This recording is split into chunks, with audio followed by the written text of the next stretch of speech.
Welcome into the Gaming Discourse. I'm Tyler Frater alongside Richard D. the Cruz. Hello. And Chief Engineer, Lieutenant Commander Connor Frater. Good evening. It is Monday, September 29th, 2025. Go to our YouTube channel, youtube.com/Gaming Discourse, patreon.com/The Gaming Discourse. You can support us for $247, $10.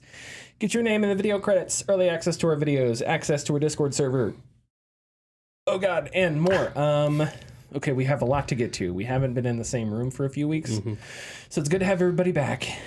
We have a shit ton of news to get to.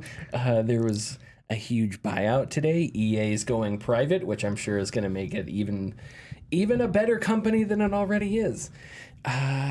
Some of us have been playing games. I want to start off with something that isn't related at all, actually. Oh, okay. So this is good because we have so much to talk about that I'm going to talk about something unrelated. But so I have a favorite. I've determined what my favorite genre of Steam review is. Oh, okay. I don't know if you guys, you browse Steam reviews a lot. Yep. There's a couple different genres. There's the checkbox people. Yeah. The graphics. Right. You forget what whatever the fuck that means. Then there's just the meme people. Shrek, get it? It's like, okay. But my favorite genre of Steam review is the guy that's always like, I've been playing games for 35 years. The past 20 years, every game release sucks. Oh my God. Except this game gave me belief in video games again.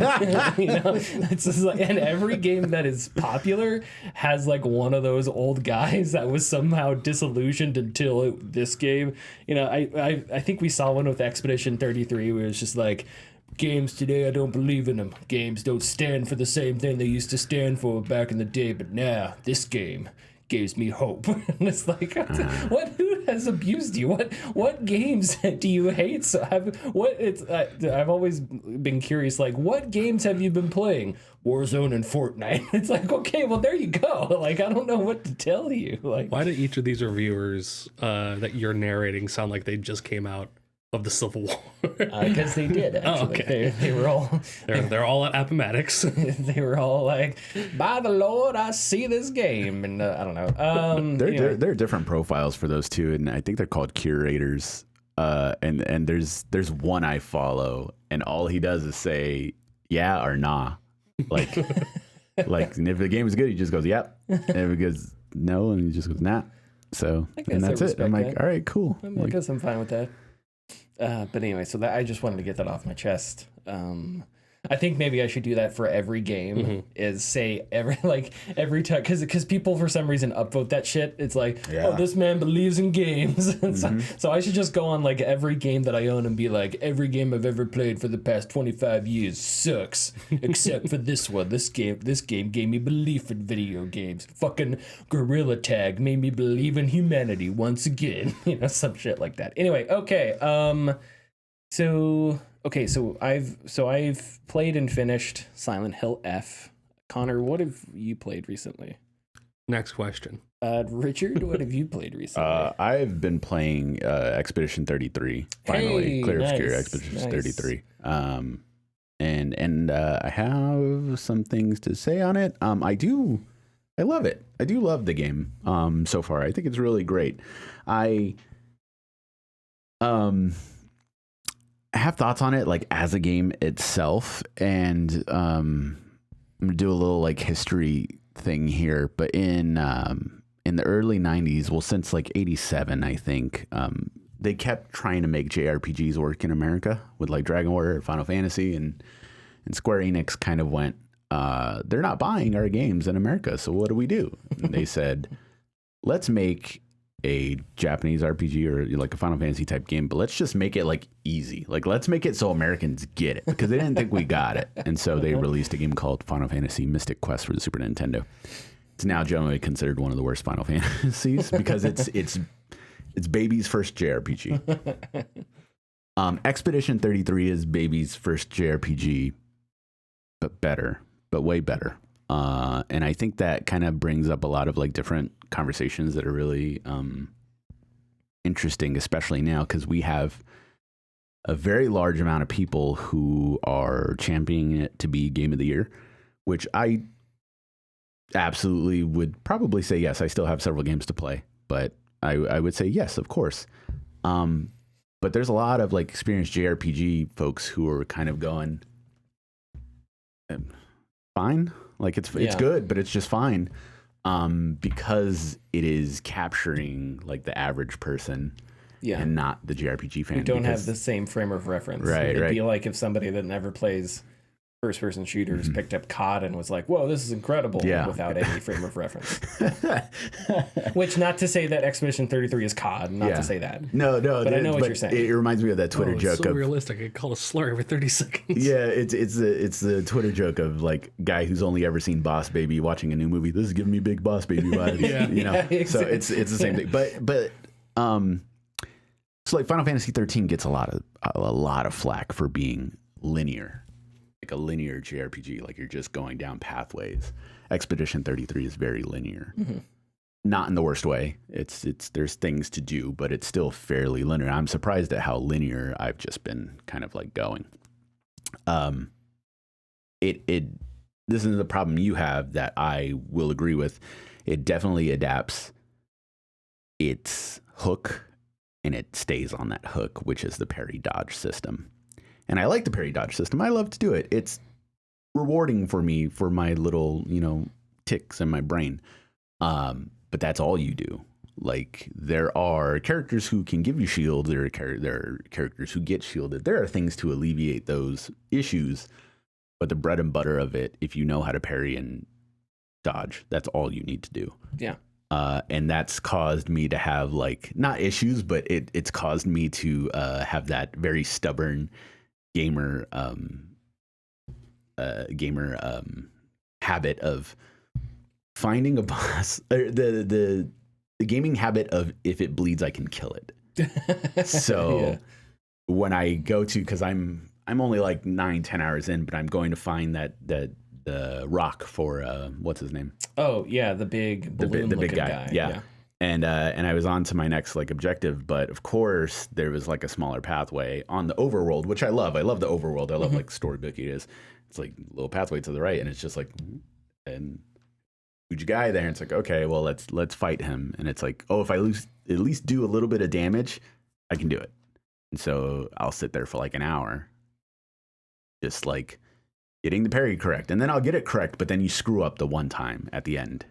And then it's like, all right, I got to do it all over again. And which the game is very forgiving in that regards, which is once again good for first timers or people who aren't used to JRPG, or I keep saying JRPGs, but Japanese styled RPGs. I don't just want it listed as JRPG. But everything about it is so very good that I think that a lot of people have forgiven it in like some of those like weird aspects that we can complain about. The story's okay so far. I don't have enough meat for like what's going on and everything, but I am very suspicious of several things that have already happened, like right at the start. And I'm like, okay, I am not. Gustav's kind of a bitch. At least at the start, like he seemed like a character who was just like, all right, let's get this done. But he has a very traumatic like turn at the start of the game, and then he's extremely overprotective of male, yeah, and it's very annoying because it causes other issues like right at the start, and it's just like, oh, okay.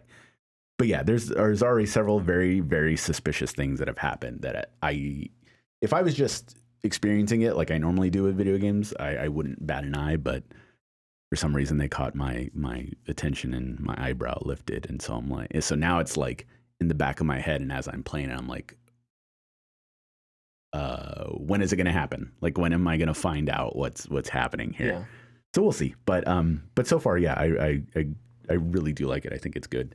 But it is a very interesting game from the aspect of, knowing gaming history, knowing how people are reacting to it now, kind of like the tug of war that goes between opinions on it. Yeah, I basically agree with everything you say.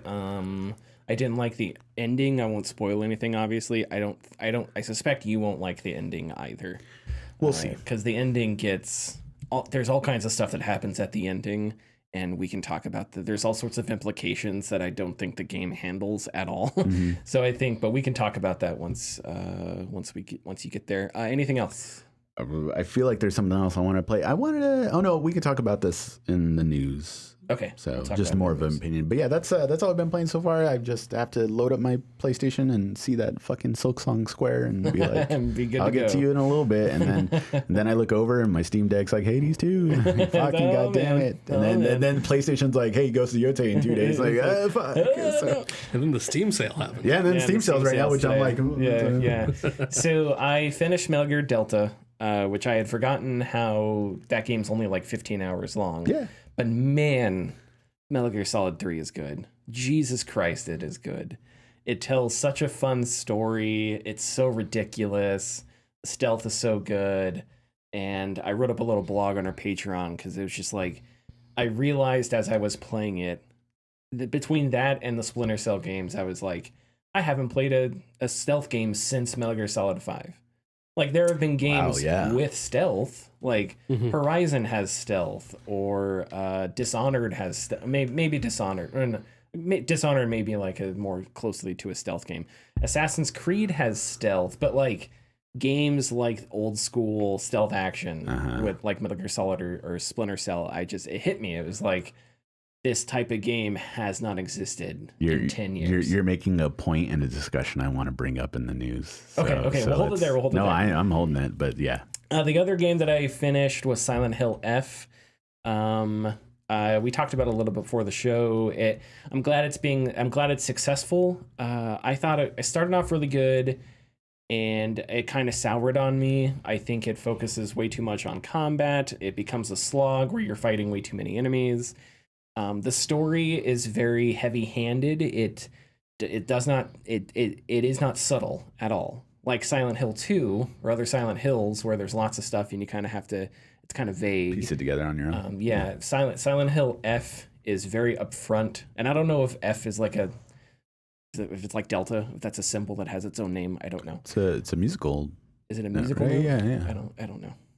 Forte? Silent Hill Forte? I don't know. I don't know if there's a correct way to say it, but the story is interesting and it's heavy-handed, but I think it's heavy-handed in a way that didn't necessarily bother me. I may have preferred it to be a little more subtle and a little more to sort of hold its cards closer to its chest in telling its story. But the ways in which it tells its story, I think, is interesting.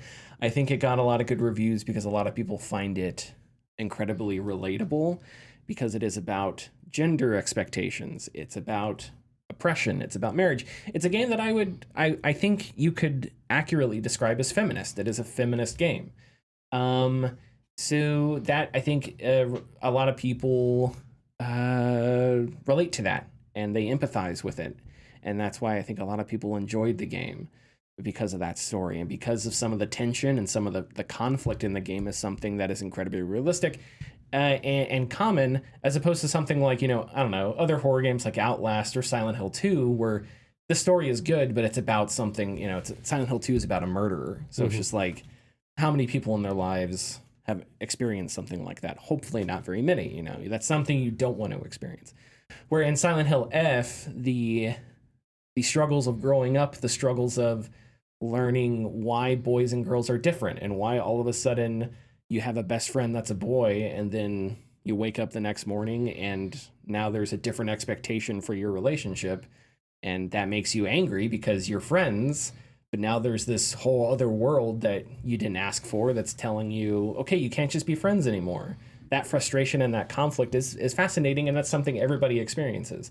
It's also set in 1960s Japan, which means there is a certain time and place there where the oppression, the misogyny is, I think, specific to that time and culture. But it also has themes that I think are, that are common today, even in outside of Japan and in today's time and place. But overall, I'm glad I finished it, but I just think that the combat was fine, but it just overextended itself. There was way too many mini boss fights. There's an enemy that you fight that has a lot of health, and the first time you fight them, it's really cool because this enemy clearly has significance in their design, and it's not subtle, but it's just an interesting, creepy enemy. And then you fight them again, and then eventually you're like fighting them for the 5th time, and you just don't want to do it anymore.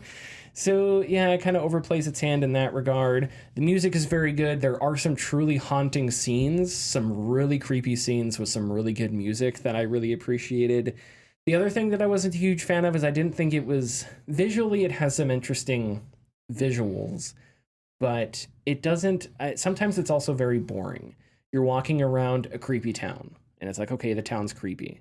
Silent Hill 2, and I know comparing it to Silent Hill 2 is like, come on, but I don't know, think of, do you jump into the hole? Yes or no? It's like, why? It's surreal. It's weird. There's just a hole in the ground that you jump into. You go down the stairs, and it's just 5 minutes of you going down these endless stairs.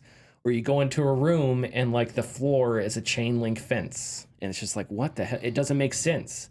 Or the 2 apartment buildings that are literally 6 inches apart, and James just steps from one to the other.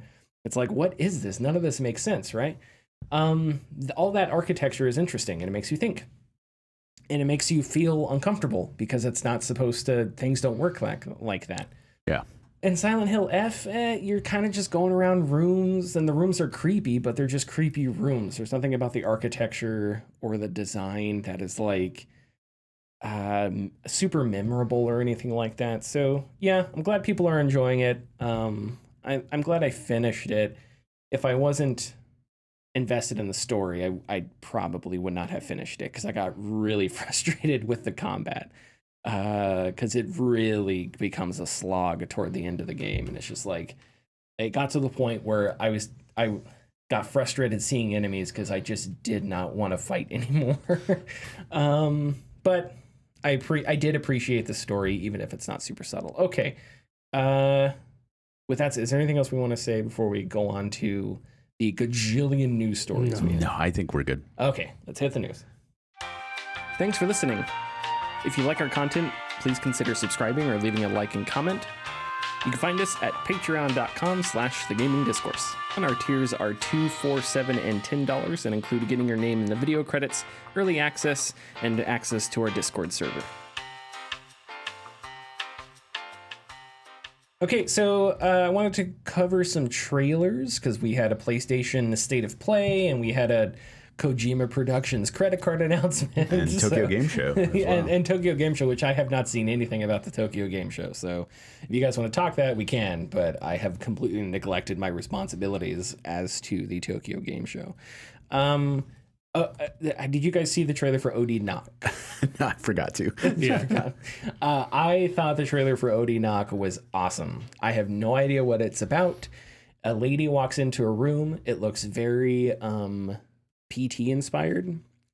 At the other end of the room, there is a bunch of candles. It looks like a normal apartment room. And she walks up to the candles, starts to light the candle, and the door behind her, you hear a knock.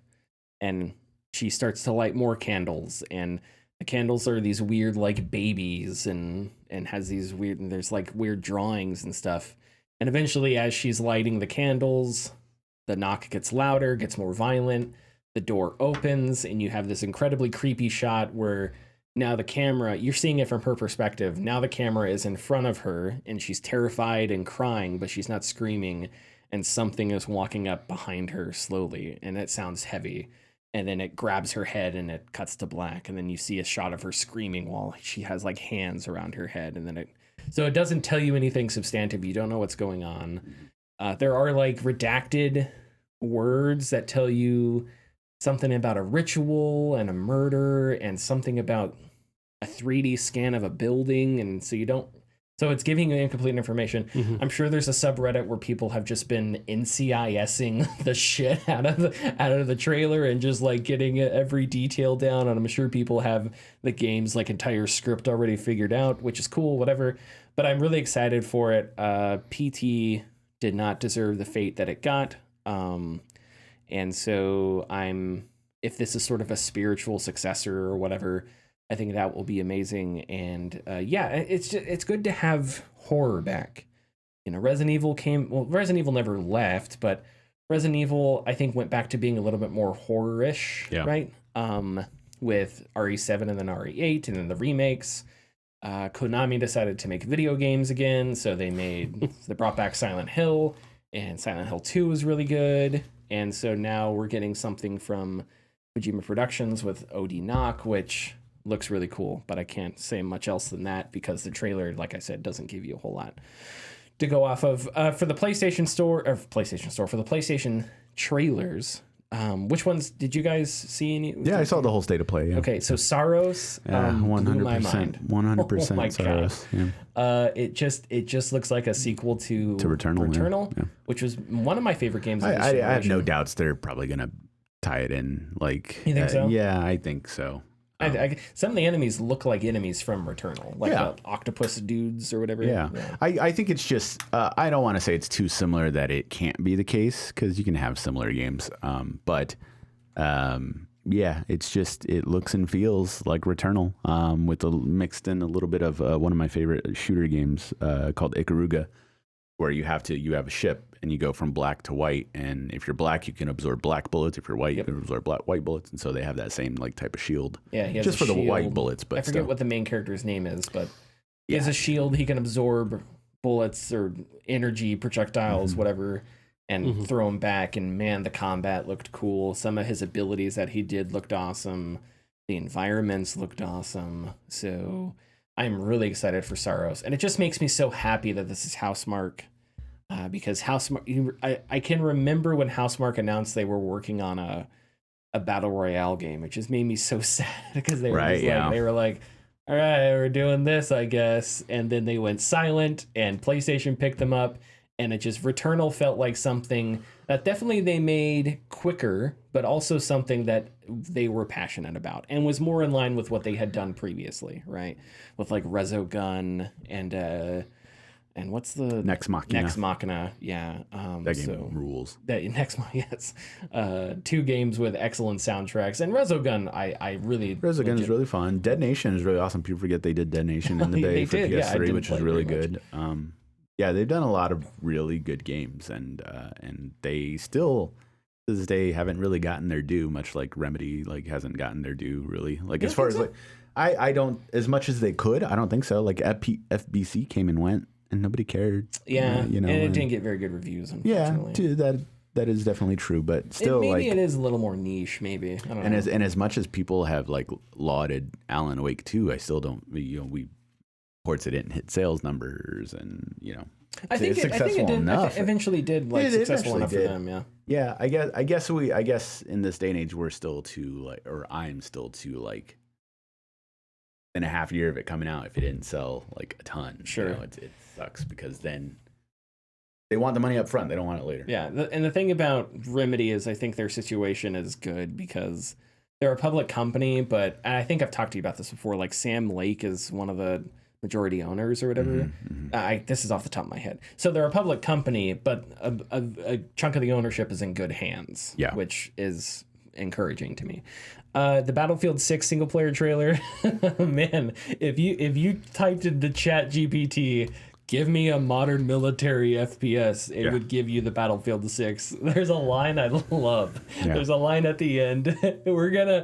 So one of the characters says, "We're gonna start a war with the CIA," and I don't know why. I just love that line. And another character, "That's not the fucking question." So it's very dramatic, but I don't know why. There's just something funny about you're going to start a war with the CIA. It just feels to me like, give me a couple generic terms. You're going to start a war with the Navy SEAL. You're going to start a war with the Green Beret. Just name something. I don't know. But man, that Battlefield 6 single player just looks like it's just going to be more. And the thing, and we've talked about this before too, I feel like you could do a lot with a Battlefield single player.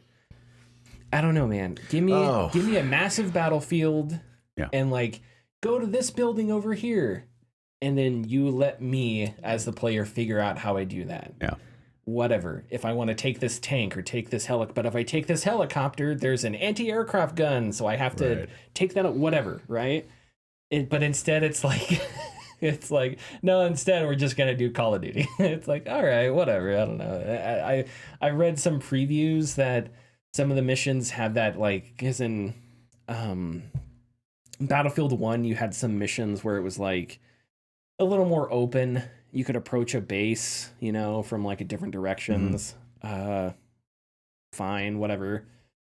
And I read Battlefield 6 had a few missions like that, but I have no idea if it's gonna be any good or whatever. But I guess we'll see how that looks. One game I liked how it looked was Chronoscript: The Endless End. That looked very fun. I liked the storybookness of it.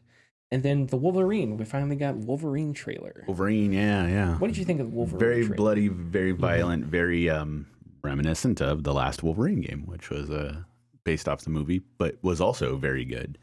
And yeah, harkens to that. We saw characters that I didn't expect. I didn't expect to see him. His name is Omega Red, but he has like the tentacles coming out of his body. I didn't expect to see him, but I was very happy because that's one of Wolverine's main villains. So it's very cool to see, and it looks, I don't know, it just looks solid, and it's.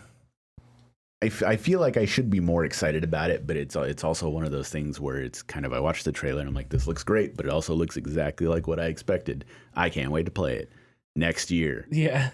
So then let me go put my attention somewhere else. Yeah. There were times in the trailer where it looked like a press triangle to counter type combat. Yes. No idea if that's how it's going to be, but there were times where the animations look like you pressed triangle and he does like a kill move, which is fine, I guess. Maybe, and I'm sure he has upgrades. Like, I don't know how generic it's going to be, whatever. I don't know a lot about superheroes. But like, would you guys, because like Punisher, the violence in Punisher is important to who Punisher is, right? But would you guys say, from your understanding of Wolverine and the text and the canon of Wolverine, that the violence is important to Wolverine, or is it sort of just an interesting thing? I guess just like, I forgot who said it, but it's kind of up to the writer. Yeah. And the thing is about Wolverine is he has a major tug of war because Wolverine is an extremely popular character to a lot of people and the average person, but to comic book characters, yeah, he should be bloody. He should be violent. Like, his character is known, he's beastly. Like, he is very, oh my gosh. Primal.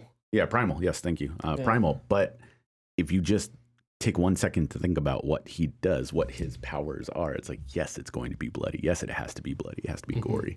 And that was one of the major things that people loved about X-Men Origins Wolverine, which if you haven't played it, I think you should at least play it. I think it's a very good game. It's a kind of a God of War clone. Oh, cool. Okay. But it was the fact that, yes, he, like, when he would use his blades to cut people, their arms would lop off, their legs would lop off. One of the coolest visual stylings they did for that game was when, as he took more damage, see his metal exoskeleton exoskeleton and metal skeleton underneath. Yeah. But if you stood there, you would heal because he has healing factor. So, but everything would come back. Like, and it was a really good visual styling, but very solid game. But yeah, I do think that the violence lends itself to who he is. Yeah, because even I was surprised. Like, I expected dismemberment and stuff like that, but it looked like there was going to be like Mortal Kombat levels. Like, at one point he just rips a dude in half. I was like, oh, okay. So and he stabs a guy up the chin and you see his like claws go through the top of the guy's forehead, and it's like, okay, so this is like a Mortal Kombat levels of gore and brutality. Guys will see this and say, hell yeah. Which I'm down for too. I'm down for too.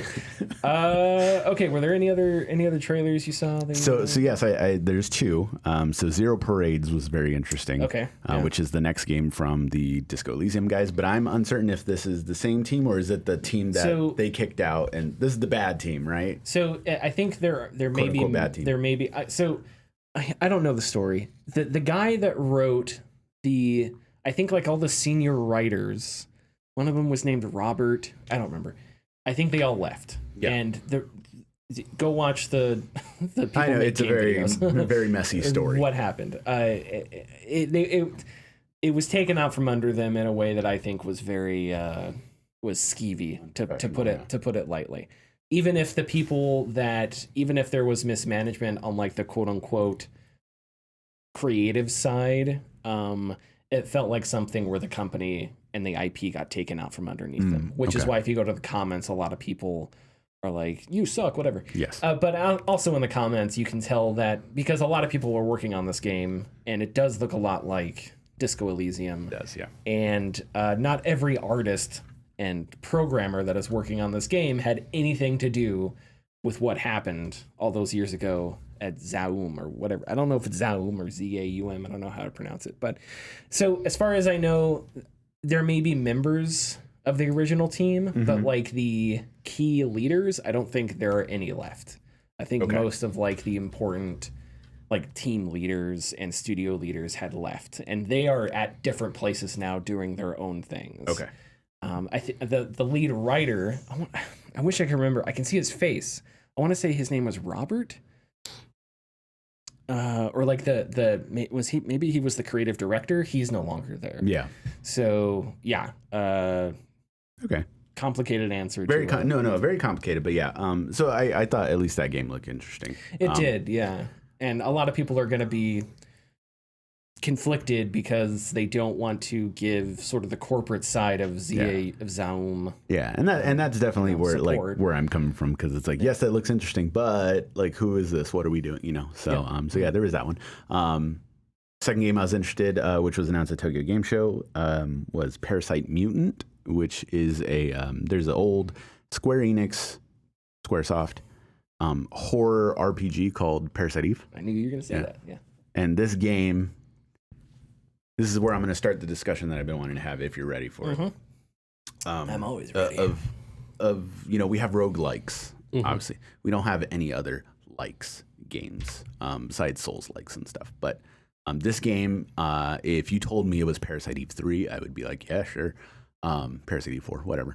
But it is a thing. If Resident Evil and Final Fantasy had a baby. So old school Resident Evil. So you have fixed camera angles. You run tank style, but when you attack, you have this kind of like grid sphere that shows your attack area. Like and so if the enemy is in that grid sphere, you have a percentage to successful or whatnot. So it's a lot of that. But the trailer looked very cool, and it looked very reminiscent of Parasite Eve, which is, if you do want to play something next that you have time for, I'd probably suggest Parasite Eve. It's very cool. It's based off a book written by a Japanese novelist, and so it's really good. But it's tough to get the licensing, so that's why they haven't made another one.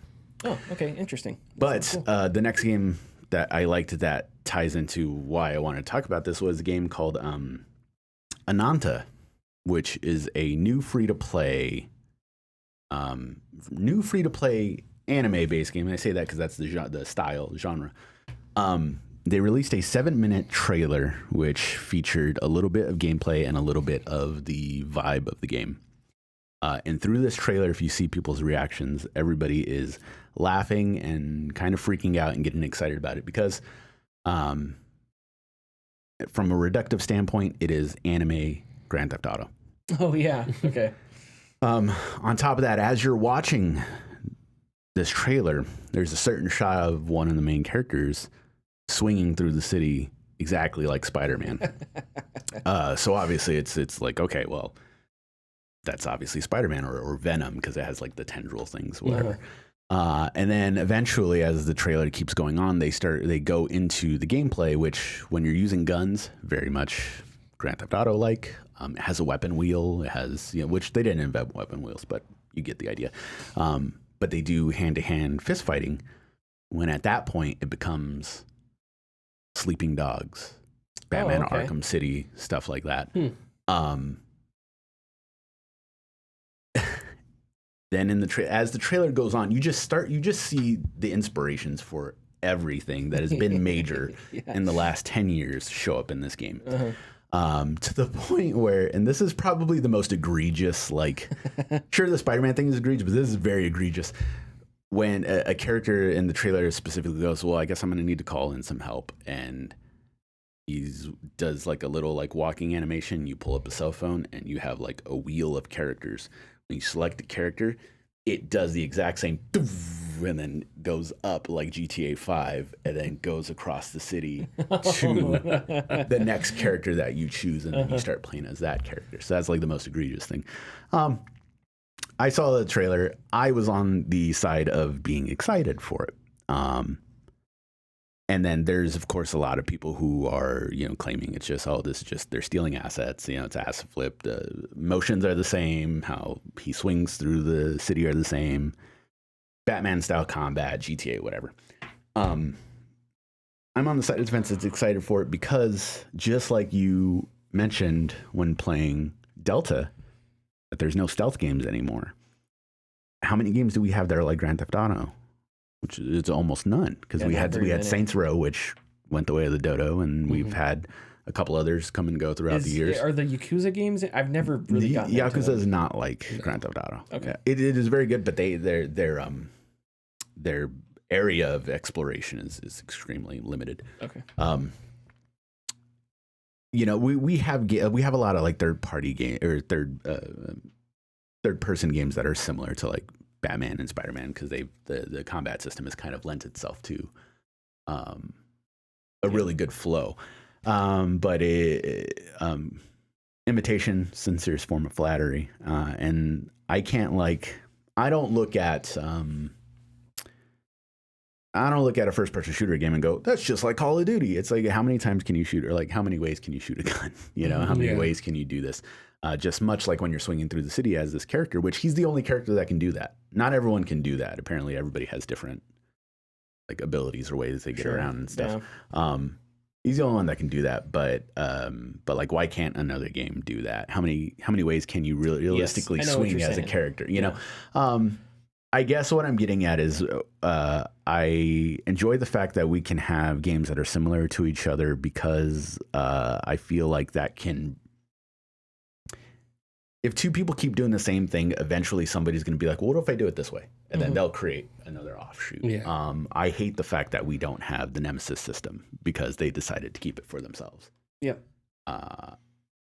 Despite how egregious the copying of like changing characters, and that's a cool idea. Like, it is a cool idea. And that's a good point, that we don't have a lot of open. I can't think of any other open world game where you switch characters and then you take control of the other character and they are in the middle of something. Yeah, right. Whether it's being stuck in traffic like Michael ever is, or Trevor, where he's like drunk or doing something ridiculous. Or I can't think of another game that has done that. The trailer itself is very like, how are they going to pull this off? How are they going to do it? And then people actually got to play it at Tokyo Game Show, and if you watch that gameplay trailer and people start playing it, you go, oh, they are doing it. Like, they are really doing it, and it's very nice to see. But yeah, when like the character you switch to is a police officer, and it's in a world where everything's fantastical. So there's like characters who have like ears and tails and stuff like that. But like, she's like a dragon type character. But like, you can arrest people. Like, you can like go up to people and arrest them and put them in a cop car and like leave. And then like, you can play basketball. You can do all the things that you would in GTA, but it's going to be like a free-to-play game coming out next year. There's no gacha system to it. They've already confirmed that, so it's just free-to-play. The only monetization is more than likely going to be like GTA Online, like cosmetics and cars and stuff like that, which I definitely wouldn't mind. But the main thing to talk about for me, and why I wanted to bring it up, is not only something I'm interested in, but the fact that like, we can't have more than one game that is similar to each other, because then there's accusations of like ripping people up. Like, what's the game with all the anime girls that looks like Breath of the Wild? Yeah, Genshin Impact. When Genshin Impact released, we had this same conversation, because it was like, hey, it would be cool for another game to look like Breath of the Wild, but it was like, why are you copying Breath of the Wild? And if I can understand from the standpoint of like, hey, give us new things. Like, I like new things, but at the same time, I'm also okay with it. Give us your spin on something that's already been done or whatever. Like, I'm okay with that too. A little bit of both is nice. Yeah. Whatever. Well, we talked about Silent Hill too, which originally was a ripoff of Resident Evil. At least back in the day, like, that's what it was known for. Like, despite them not being similar in any sort of way, Devil May Cry was originally a or no, God of War was the American Devil May Cry, and so sure. it was, there's lots of things like that throughout the years. But anyways, if you ever have 7 minutes, check out it's a fun. I think trailer. I will, because that it's sounds a fun interesting. trailer. Okay, let's get to this big Electronic Arts, $50 billion with Saudi Arabia. Investors include Saudi Arabia's public investment fund, Silver Lake, and Affinity Partners, both of which I believe are private equity companies. I could be wrong there. Affinity Partners was founded by Jared Kushner, and the deal is an all-cash deal.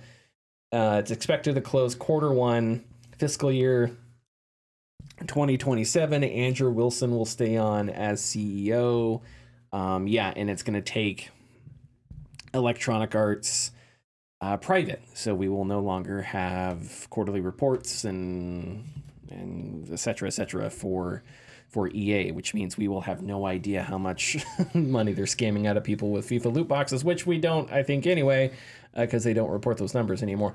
I want to read a bit from a story in the Financial Times about the deal. Here it is.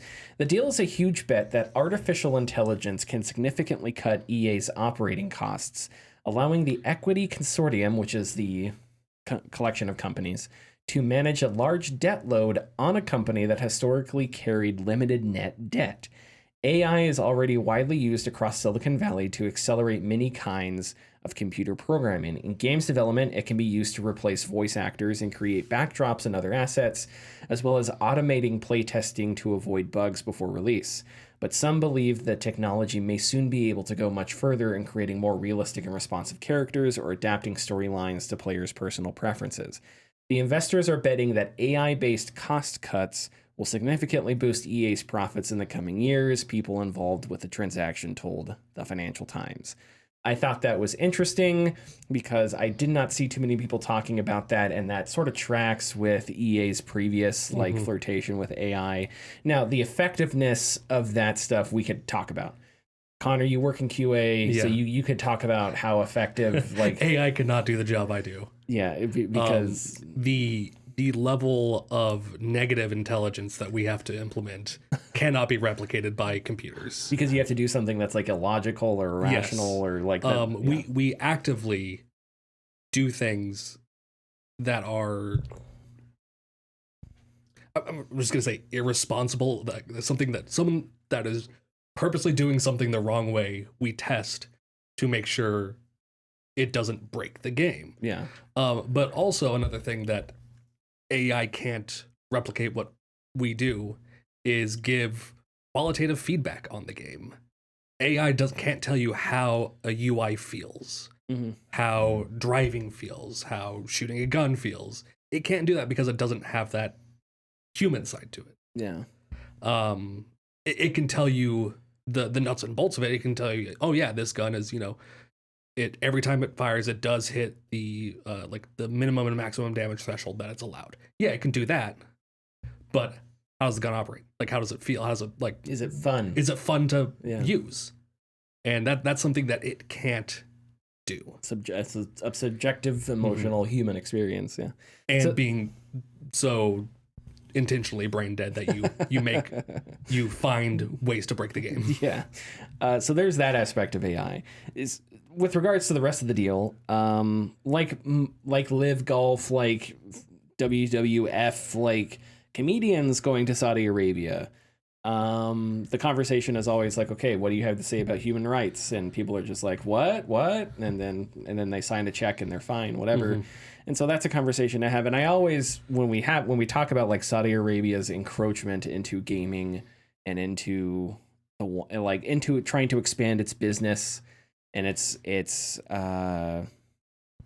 cultural impact outside of its country financially into other industries and other countries. And because we bring up all the different human rights things and all the different what kind of country it is and et cetera, I do like to sit here and say that the United States, I'm not sure is that much better. So this isn't we're better than them. I'm 100% on board with saying we could have a similar conversation about the United States, but that doesn't make Saudi Arabia good either. So yeah. I feel more comfortable bringing that up. I think the thing with So the thing with AI, which I don't know, that's speculation. I don't know how much that actually plays into the deal or whatever. But the thing that I always think about is AI may not be able to make good stuff, but can it make stuff that passes by passive audiences, right? Especially in like the mobile market. Can you leverage AI, generative AI, to create content in one way or another that just sort of slides by the eyes of the person on the bus playing Candy Crush, you know? And if you can do that and you don't have to hire someone to make that, then from Andrew Wilson's perspective, you've struck gold, because now you can just automate all those processes. And you have an audience that is passive, that is just needs something to fill a gap in their schedule of a couple minutes, that is meaningless, that is devoid of any like human wealth or betterment or anything, and you can do that via generative AI. So I have heard people say that generative AI will never make a game, and I think that's true. And or you can use generative AI in game development, but it's going to look bad. The writing's going to be bad. But the thing with me is like, if you have a company with a major casual audience, or you do mobile games, which are major casual audiences and passive audiences, doesn't matter if the content is shitty. That's the question that I think is worth asking, because it probably doesn't. And if it doesn't, then it doesn't matter if it's shitty generative AI stuff, because who gives a shit? It's passive audiences that don't care. And that's a problem for all kinds of reasons. Sorry, do you guys have any like top-down thoughts on this before because I have a few others. I don't. The other thing that people are already speculating about is what kind of cost cutting is this going to lead to, right? Because this is a massive investment into EA, which means EA is going to have to make this money back somehow, right? But what else does EA have outside sports games? They don't have a ton. They have Apex Legends, which is good. Mobile's okay. Battlefield 6, I think, is going to be successful, but it is not going to be successful on the level of EAFC or Madden, right?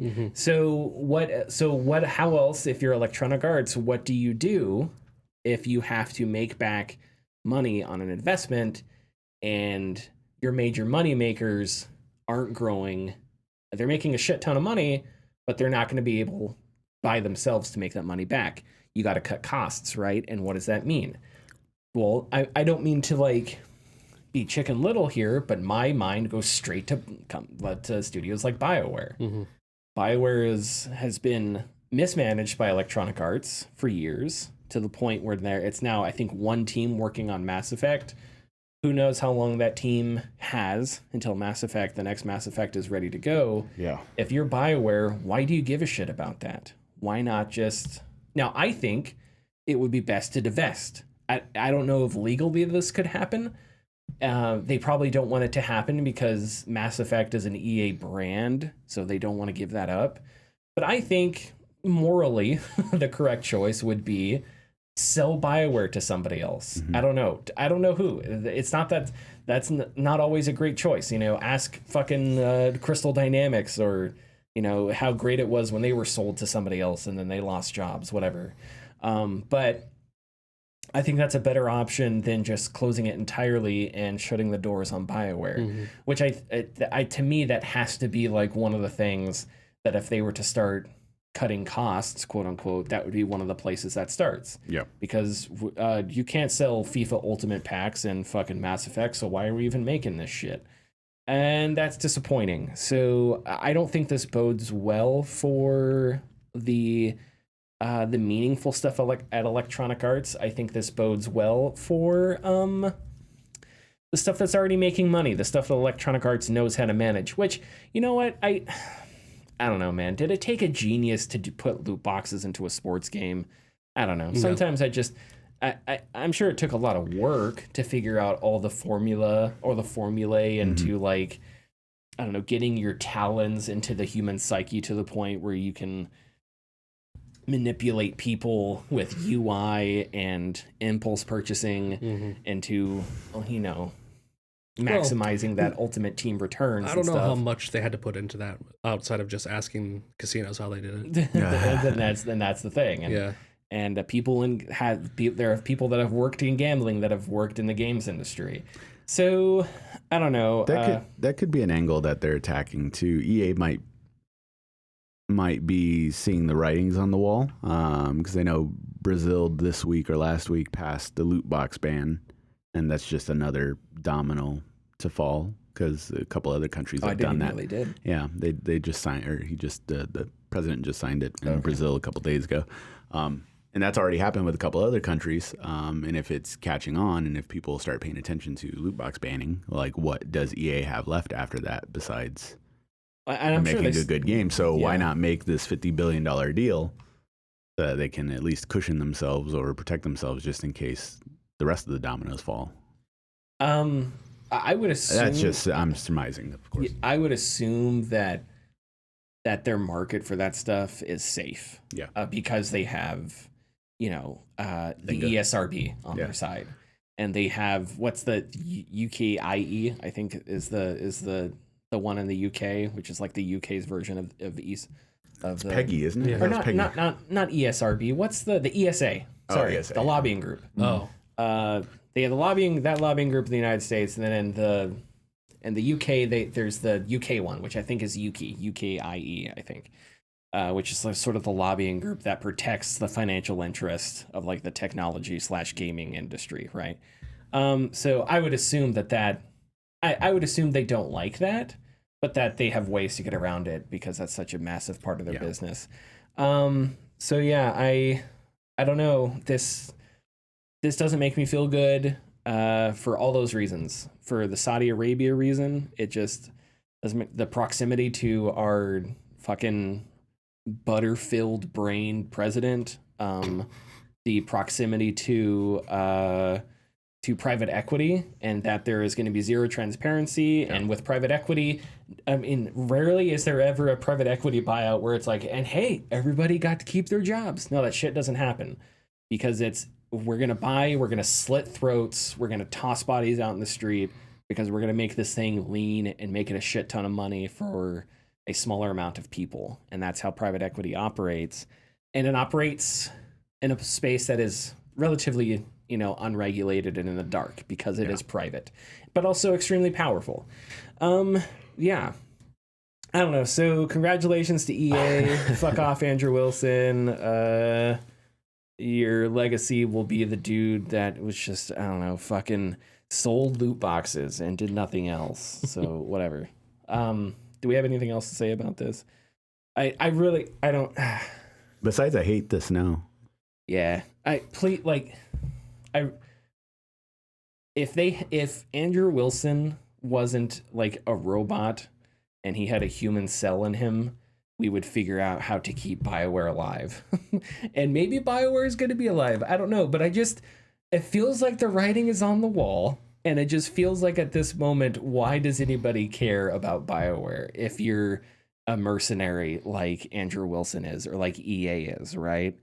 Or if you're Saudi Arabia, like Saudi Arabia's push into gaming is not, we want to explore Ludo narrative in create. No, it's like, we want to sell skins for weapons and esports. Like that is their, like that's their push, right? Mm-hmm. It's like esports stuff. Look at this fucking team with their jerseys and shit. And like mobile games. Oh my God.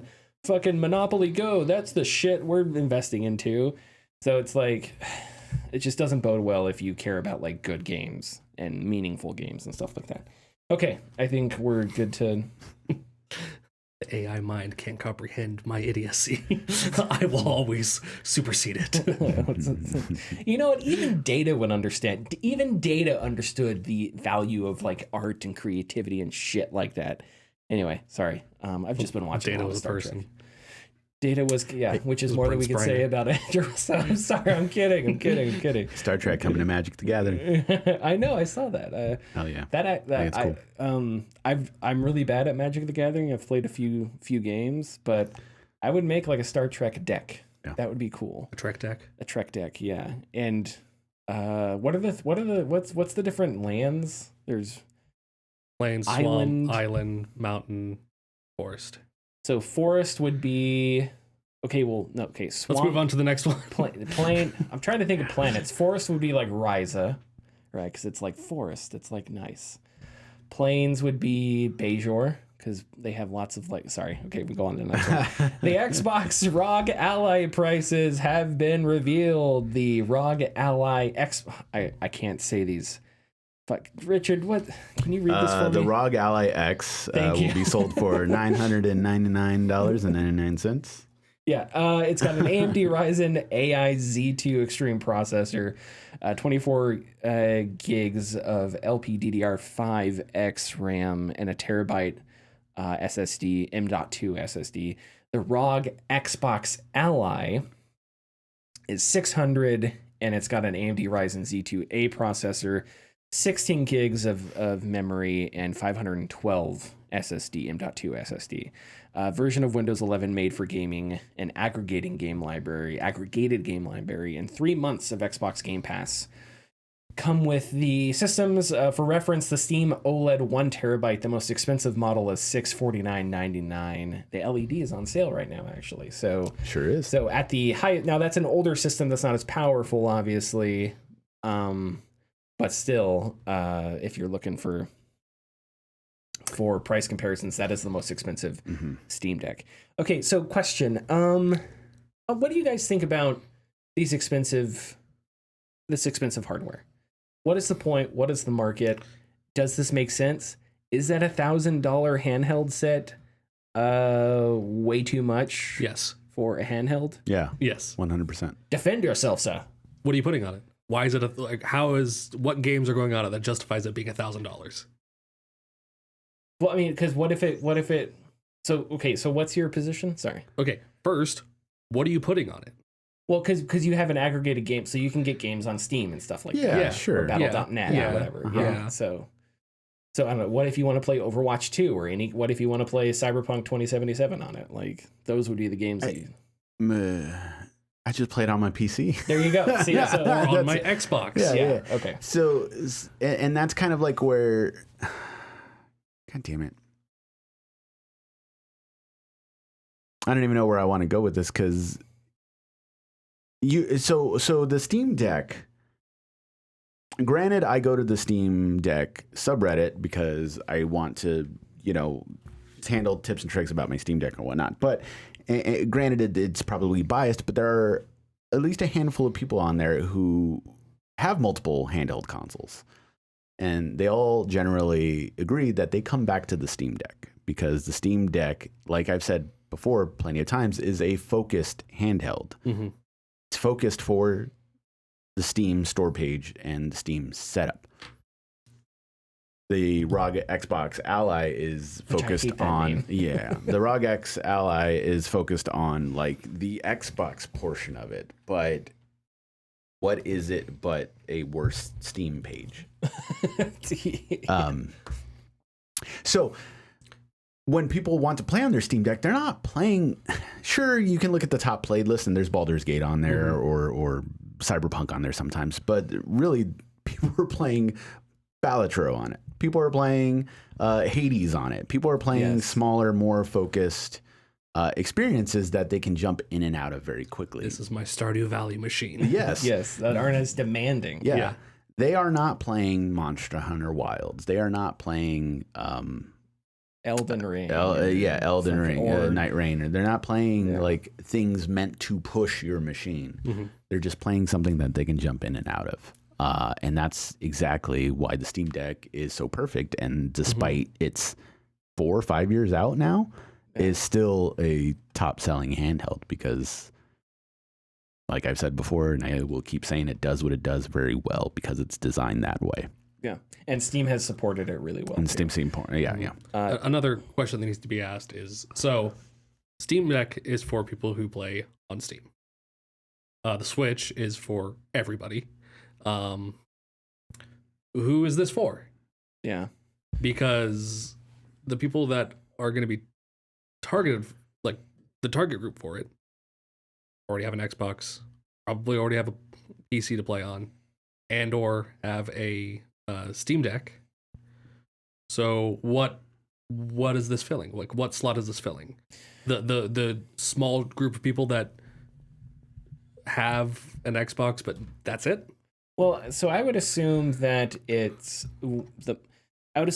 may be people who would like an upgraded Steam Deck, but that's not going to happen anytime within the next year that we know of. So maybe there are people out there that are like, yeah, I'll pay $650 or $600 or maybe even $1,000 to get an updated handheld if they play enough handheld games. Yeah. But to me, this whole thing is about what are you doing with the handheld, right?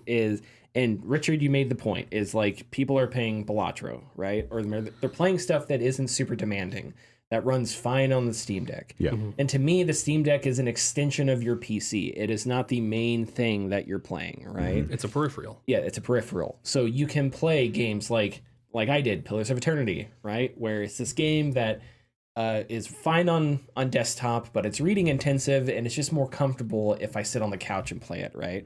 The Steam Deck solves that problem. Steam has tried to solve that in different ways throughout the years with like the Steam Machine and other things. It wasn't always super successful. This was the thing that they finally got to, right? Yeah. Where you can sort of figure out a solution for going somewhere else with your PC and you don't have to take your PC with you. Back in the day, they didn't really have that solution for consoles, but they did have handheld games. You had your PSPs, right? Your Nintendo DSs, whatever, where you had sort of the main console and then you had the smaller thing with more specific experiences. So you really weren't taking the console with you, but you were kind of taking the PlayStation experience with you as you played Uncharted: The Golden Abyss or whatever on your PSP, right? It was the secondary market of your flagship titles. Yeah, that kind of thing. But yeah, with this, it's like for $1,000, I can get this upgraded ROG. But I don't know, it may run some of the games on my deck a little bit better, but is that worth $1,000? I don't know. So that's sort of the question that I think. And also, if to me, I don't think the Steam Deck is competing with the Switch 2. No, I don't think, not at all. I don't think the deck ever considered that. However, with the more powerful Switch 2, I would be open to a conversation that it is competing with the Xbox ROG Ally here. Yeah. Because if you're somebody who, I don't know, if you walk into a store and you don't have a console and you're like, you walk into a Best Buy and you're like, I could get the Switch 2 or I could get this thing over here, this Xbox. There's competition there, I feel like, because if you get the Switch, you get Mario Kart and Zelda, and it's not this like dinky system that it was back in 2020, you know? Picture Best Buy, all right? Think of this as a commercial if you can visualize it. And think of two lines forming, or like the meme, two lines forming. One is PC, one is Xbox. And there's a rep at the Xbox. And they're standing there greeting everybody. But slowly but surely, as time goes on, people start going to the PC. We're at the point where that Xbox rep sees what's happening, takes his name tag and flips it over, and he goes, That's a good way to put next it. to the PC. Yeah. Because this feels like not necessarily the last breath, but Xbox is kind of doing this to to keep people. And because what is happening throughout the years is that as soon as I don't know when I guess Halo Infinite. No, maybe before that. What was the first game that was on Xbox and PC that was like a Microsoft property? It was Halo, right? Yeah, because they brought over Halo Reach to the PC, and that was like a big move. That was the. But before that, damn it, I don't know. You're testing my memory here. Which is bad. Sorry about that. We'll say it's Halo. the point I'm trying to make is that at a certain point, people started coming into the store, trading in their Xbox because they just went, whatever they release is going to be on PC anyway, so I'll just get a PC. Yeah. It's like, oh, okay. Oh, yeah, that's a good point. So, as Connor said, who is like, if Nintendo's for everybody and Steam Deck is for people who are on Steam, what is the Xbox for? Because they're just going to go to Steam to play the exact same game. They would need to have a different application. It's like Origin or Epic Game Store or whatnot. It's just the same thing, different flavor. Yeah. And this is weird, but you know, November 2024, Phil Spencer said, "We're not going to grow the market with the $1,000 consoles." Yeah. And so now here we are. With Well, it's $1,000 a console. Yeah. $650 console. Well, with an I upgrade. guess you're correct. Yeah, but I also don't think this is Phil Spencer's doing either. I actually think it's higher up. I feel like This is very quick. Like this is very like, and it's put also something like a out. branding. I don't know. The Xbox's whole strategy is like confusing because they want to be a gigantic third-party publisher that also kind of makes a console, but also is like, hey, we're making consoles and it's going to be the most powerful console ever. Yeah. But this isn't a business about consoles. It's like, which one are you? Are you Capcom or are you PlayStation? Please, like, for the love of God. Call them now. The next Xbox console is going to be the Xbox Series X 360 series. Yeah, I don't know, but X. I think one thing that maybe we People will be able to name it easier than the series. Sorry. they should just be called the Xbox 6. It's like, hell yeah, go right in for that Fox Xbox headline. 69. Go in right. No, so I think one thing that maybe we underestimate is the ubiquity of PC gaming now, because it's. Because, like, 15 years ago, you had to know, like, a guy who knew, like, how to get on fileplanet.com to download the update for fucking Battlefield Bad Company. Yeah. There was a lot more steps to, like, PC gaming. You had to, like, buy all the different parts. You had to fight with people at Fry's Electronics and whatever. But nowadays, you can buy a pre-built and they're fine, and you can upgrade that pre-built, and there's lots of websites and resources to help you get And if you buy a pre-built, it comes already loaded with all the software you'll need to keep your drivers updated, everything like that. Just one click of a button. NVIDIA Shadow Play that keeps her up, and it has all the spyware in it with all the with all the different the antivirus stuff. And Steam has made playing games easy. Install, play. There you go, right? As opposed to back in the day when it's like you had to put in a code and launch the installer and then all these different things. We're talking 15, 20 years ago now. So the ubiquity of the PC market and how the PC market has expanded, I think, has given rise to people, a bigger market for sort of handhelds. But the thing I don't think exists is, I don't know, if you're paying that much for a gaming PC, handhelds are always going to be compromised, kind of like gaming laptops are, right? Like, no matter how, at some point, if a gaming laptop gets big enough, it just becomes a PC. Yeah. So you're going to be compromised somehow. And so if you have a gaming laptop, you probably have specific circumstances where you're using it, or you're playing games on it that are not as demanding, right? And I think that's sort of a similar case with a handheld. But the handhelds need to be priced accordingly and not super expensive, because if they are, then you're defeating the entire purpose. Because then you're paying $1,000 to get something that's going to play Balatro and all this stuff, and all that's going to run just as fine on a cheaper Steam Deck, which is run by a company that is more focused on games, because Microsoft is not a gaming company. Until Gabe dies. Oh God, I hate that this has become a meme. It's terrifying. It's not. It's always been true. Like, that's always been the case. Come on. But I have Steam. There's other people at Steam. Unless Gabe has a son that he specifically raised with the mindset of himself. It's just a mini Gabe. Yeah. It looks exactly like him. Shark Attack and all? Yeah, Shark Attack and all, yeah. I lathered myself up in barbecue sauce and just tried to punch a shark in the face. All right. Okay, real quick, let's you know what? We're at an hour 10. I'm not going to give you any context whatsoever. Before we go to tidbits, I'm just going to say this. James Comer is a Republican congressman from Kentucky, and I think he has a stupid face. That's it. That's all I'm going to say. Like 80% of Congress people have stupid faces. Do they? A lot of them. I'll tell you who doesn't have a stupid face. At least 80%. All right, let's get the tidbits. Hit the button. What if I told you, in this world, there are bits and there are tids, and Richard is the only man who can put them together into tidbits. Bam. Shit, what are we doing?